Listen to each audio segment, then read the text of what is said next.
Film आइल बा, romantic film और थोड़ा सा इमोशनल कहानी बा में।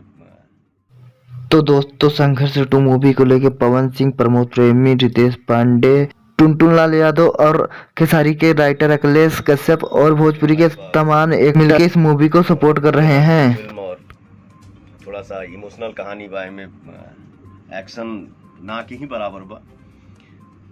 तो आप सब ये फिल्म के प्यार दी जा, दुलार दी जा और आशीर्वाद दी जा। ये फिल्म को देखिए, बताइए फिल्म कैसा है। प्रणाम भाई लोग के बदौलत ये भोजपुरी इंडस्ट्री में ऐसा कीर्तिमान स्थापित भइल बा।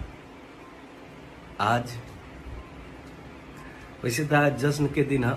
फिल्म जरूर एक बार आप सब जाके देखिए। हमारे भैया का वो बंदूक लेके स्टेन गन फायरिंग वाला वो भी बहुत अच्छा शॉट है।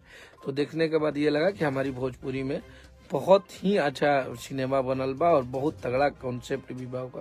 तो आप लोग ओकरा के देखी जा और आशीर्वाद प्यार दी जा। जब तक आप सबका प्यार और आशीर्वाद हमारे साथ है, हम अफसोस कभी नहीं करते।